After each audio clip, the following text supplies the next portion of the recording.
and welcome back to our channel. I'm Jennifer and this is Kate, and today we're taking a look at some of our favorite books on our history bookshelf.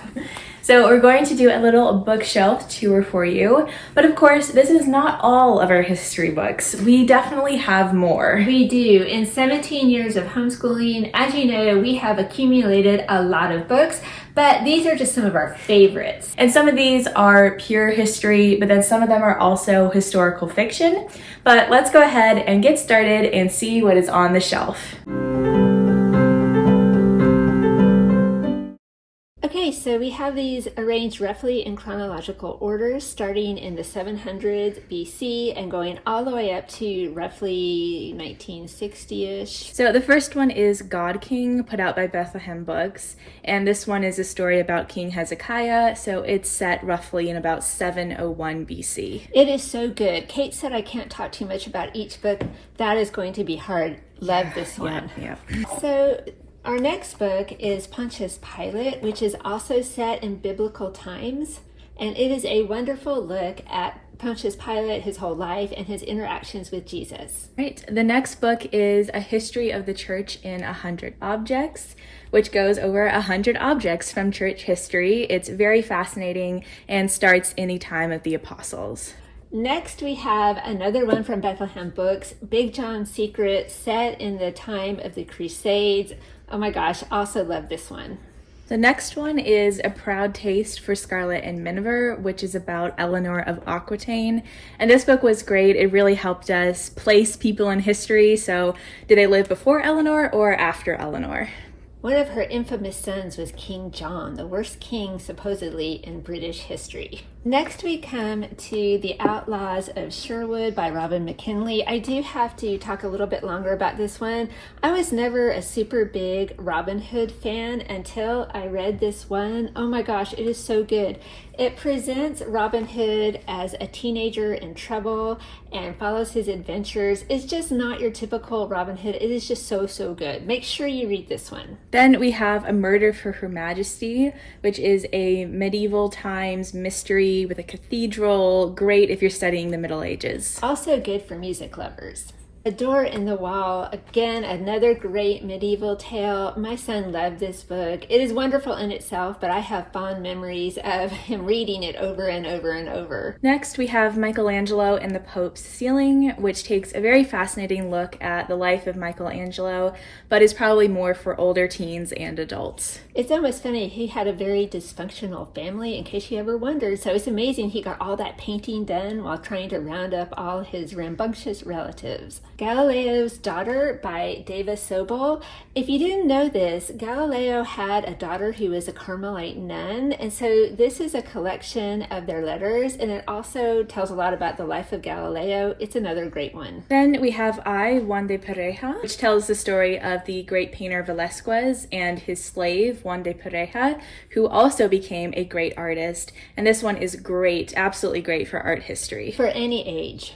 Now we're moving on to the Age of Exploration, including early America, but this one, Ship's Boy with Magellan, is of course about the great explorer Magellan, and it is a fun tale of adventure. I recommend tracking down a copy of it.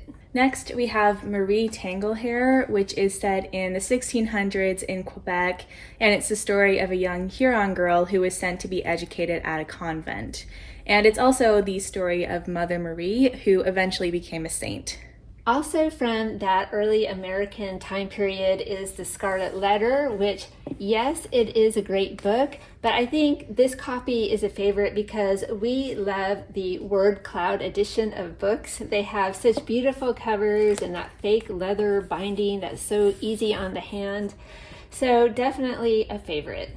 Then we have Carry On, Mr. Bowditch, which is about Nat Bowditch. He was a mathematical genius and a sailor, also self-educated, and it's a very inspiring story, definitely a classic. A Tale of Two Cities. Oh my gosh, if you haven't read this one lately, just go back and reread it. It is so good. Perfect for French Revolution studies. Then we have The Birch Bark House, which is a really fun, sweet story about early America, a great look at the Native American life. Then Seaman, the dog who traveled with Lewis and Clark, the story is sort of told through his eyes, so it's a really fun way to learn about their epic journey. Then we have A Journey to the Bottomless Pit, which is the story of Stephen Bishop, who was the person who discovered Mammoth Cave in Kentucky. It's an absolutely fascinating story and one that's actually not very well known. Endurance is a book on CD that we love so much about Shackleton's race to the South Pole. It will have you on the edge of your seat. It is so good. Next is The Velvet Room, which is a fun story set in the Depression. I mean, the Depression isn't fun, but the story is fun. It has a great mystery. It's a great read. Microbe Hunters tells the story of a lot of the early scientific pioneers in the 1800s and early 1900s. It is very politically incorrect in the style of writing, but we thought it was fascinating and enjoyed it anyway. Another fun book from the 30s is Sea Biscuit, which tells the story of the horse that no one wanted, who eventually rose and became a racing legend. To the Heights is actually a biography of Pier Giorgio Frassati, and it takes a look at his life right before World War II in Italy. So he's so inspiring. He is now Blessed Pier Giorgio. This is such a great biography, especially for your Catholic teenagers. So now we're moving into World War II era books. This is one of our favorite periods to read about, so we have quite a few up here. And the first one is The Small War of Sergeant Donkey. This one takes place in Italy and is the story of an American GI who helps out a small town. On the Edge of the Fjord is a super exciting look at the resistance movement during World War II in Norway, about how all the ordinary citizens banded together to make things happen. And along those same lines, we have Snow Treasure, which is another book set in Norway, and it follows a group of children who successfully smuggled $9 million worth of gold past the Nazi troops. Such a great story. The Hiding Place is a history classic, the tale of Corrie ten Boom and her sister and her family and how they helped save Jewish people from the Nazis, and then Corrie and her sister wound up in a concentration camp. But Corrie survived, so she tells her story. It's wonderful. Bomb is another book that we absolutely loved. It talks all about the making of the first atomic bomb, and we talked about it more in depth in another video, so I'll have that linked for you. The Candy Bomber is another true story of the American Air Force and one pilot in particular who wanted to bring some happiness to the children of Berlin after the war.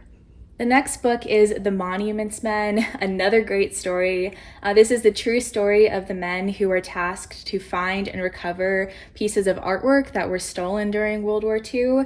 And they did this during and after the war. It is an absolutely fascinating read, probably better for adults.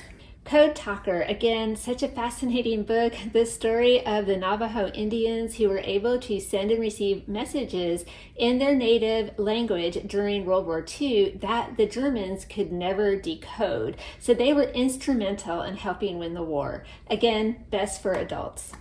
Next, we have The Shadow of His Wings, which is the true story of a German seminarian who was drafted into the SS, but still went on to become a priest and to administer to Catholic soldiers and civilians all throughout the war, escaping death many times. It's absolutely a miraculous story. The Winged Watchman is another resistance tale from World War II, and it's set in Holland. Hilda von Stockham is one of our favorite history writers, and this tale is very exciting. Again, all different people from all different walks of life were called to help in this movement. And the last book on this shelf is The Fisherman's Tomb, which is the true story of how St. Peter's tomb was discovered under the Vatican during World War II and then was excavated over the next 20 years.